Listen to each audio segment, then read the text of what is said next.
Right, hello, Jack Carter here, and let's not waste time. Europe's energy crisis isn't some distant policy footnote. It's the thing making your bills spike, your corner shop sweat over stock costs, and your employer hush conversations about winter shifts. Today, we're pulling that thread, from the high table of geopolitics down to the radiators in terraced houses. Stay with me. First up, the geopolitical paradox. You'll have heard the slogans, sanctions, moral stance, standing up to aggression. Fine, principles have the place. But here's the kicker. When you chalk off the largest supplier of gas to Europe without a ready, affordable replacement, you don't just punish a state actor, you boomerang the pain back at your own economy. That's not a clever strategy, that's strategic self-harm. Look, I don't pretend this is simple. Governments wanted leverage. They thought cutting Russia's energy revenues would hasten a political end. But the markets don't read manifestos, they react. Buyers scramble, freight reroutes, liquefied natural gas terminals get booked months in advance, and prices leap. Meanwhile, households, they don't care about leverage. They care about warm homes, hot meals, and keeping the lights on. Oh, let's talk numbers. Not precise figures, but realities you feel. Eating costs are up. Inflation has chewed into wages. Small businesses, bakeries, pubs, plumbers face energy bills that are a line item they can't shrug off. Many have frozen investment plans. Some have cut staff hours.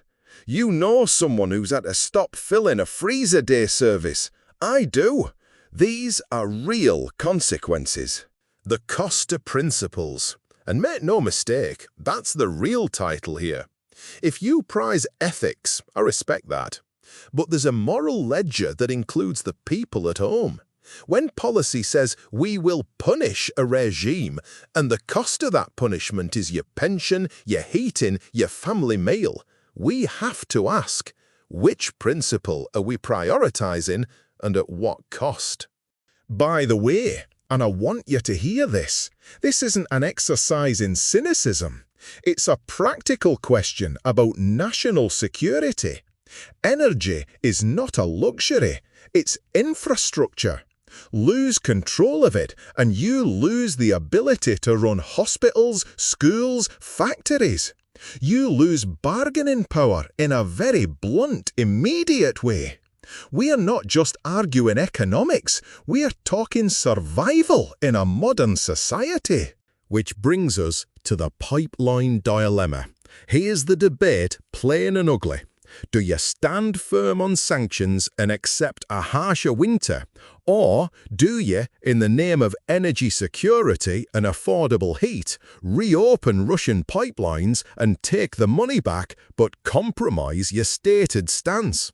Some say reopening is pragmatic. Pragmatic realism saves lives. Others say reopening would let a bully back in, reward aggression, and weaken long-term deterrence. Both sides have teeth. Let me play both devil's advocates for a minute.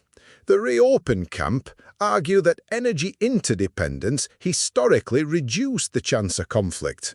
They say we can negotiate conditions, transparency, payments routed through escrow, third-party monitoring, and get gas flowing while keeping some pressure. The sanctions camp replies, no, you negotiate from a position of force, not by feeding the same economy that funds warfare. It's a moral tug-of-war, but it's also tactical chess. There's no clean square to move to without risk. You see the human trade-off in stark terms.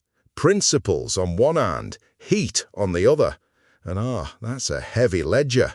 The people who tip that balance should be accountable. Politicians must explain, why this choice? Why now? What are the contingency plans? If ministers tell me we're choosing principle, I want a plan that prevents people from freezing because of it. If they choose to reopen supply, tell me the safeguards. I'm not giving you a sermon, I'm giving you a civic question. Are we willing to prioritize a long-term geopolitical message at the cost of immediate suffering? Is it ethical to prioritize abstract international norms when your elderly neighbors face a frozen flat? These are ugly questions, but they're ours to answer. Let's get real about alternatives too. You've heard about renewables, storage and efficiency, and yeah, they matter. They're the long game, but they don't fix next winter's bills overnight. Building more wind turbines and batteries is crucial, but infrastructure takes years and money, and that money's tight right now. Short-term, governments can subsidize, can reconfigure markets, can prioritize household supply, but every option costs something. Sorry. Right, blank page. Anyway, public sentiment matters. This show's not a lecture all, it's a pulse check. I want to hear from you. Are you worried about affording your heating? Would you trade keeping sanctions in place for a cheaper winter? Call in, message, do whatever. Tell us what you think. Your stories are the ballast for this conversation. And no, I don't mean a Twitter hot take. I mean specifics. How much did your bill change? Did you cut back? Was staff hours reduced? Tell us how policy looks from the kitchen table. Look, here's what I'm urging. First, demand clarity. Ask MPs, what's the contingency plan? Where's the winter support? What measures are being taken to protect the vulnerable?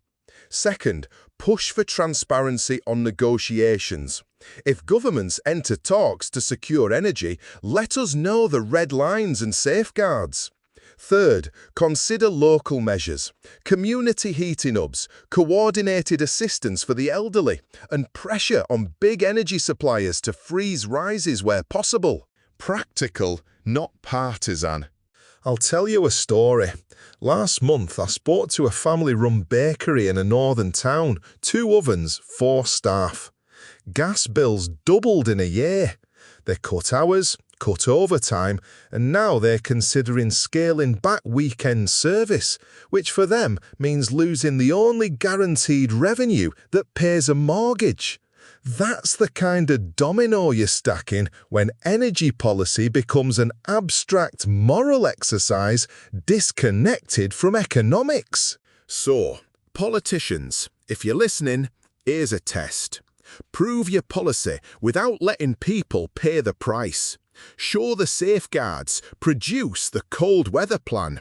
And citizens, don't be cowed by slogans. Ask, who pays? Who benefits and who decides? We'll keep this live. For the next hour, we'll take calls, I'll read messages, and yes, I'll push back. If your MP says they're prioritising principle, ask them how that squares with your electric meter.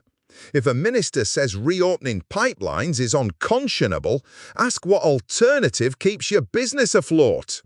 This is how democracy works. Messy, loud, necessary. Quick recap.